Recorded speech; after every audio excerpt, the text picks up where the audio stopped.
From the tropical coastal plains in the south to the Sahelian savannas in the north, and a network of channels forming a large coastal delta with extensive mangrove and swamp forest, Nigeria is indeed blessed with natural resources. The Nigerian environment is rich in biodiversity and an alluring vegetation. However, since crude oil was discovered in large quantity in the late 50s in the wake of industrialization and urbanization, with an increase in its population, the country has been battling with a series of environmental challenges. With population increase comes demand for resources, and these resources are found in the environment.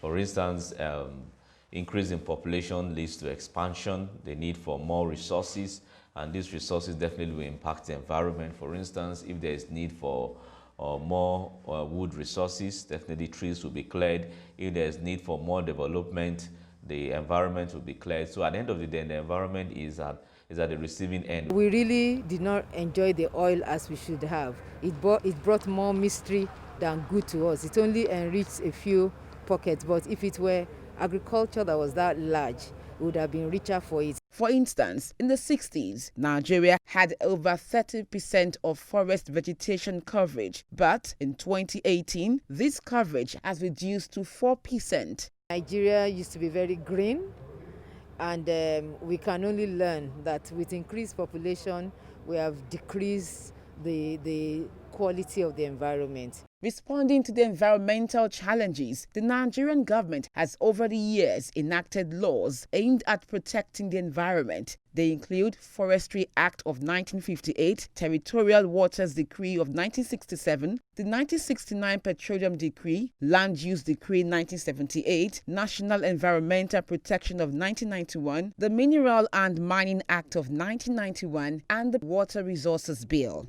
Nigeria has one of the best environmental laws.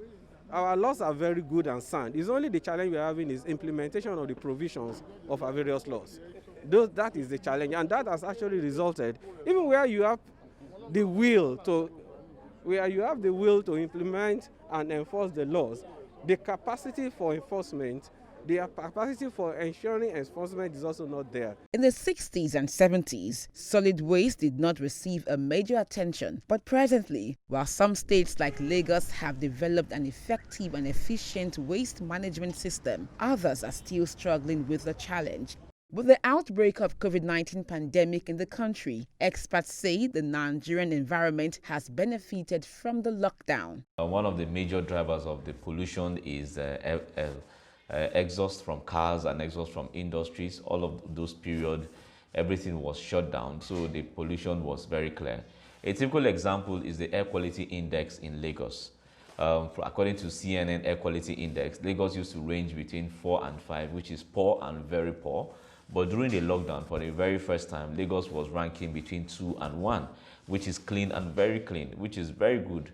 So that's a very positive impact of the lockdown. Statistics say Nigeria ranks 100 among 180 countries in the Environmental Performance Index. At this time that Nigeria is 60, is that we need to take care of our environment. We need to lower all those things that cause the CO2 to increase, and all kinds of gases that come from either a landfill, burning of waste. They should look at the environment as our life support system, because the environment is the #1 unit of production.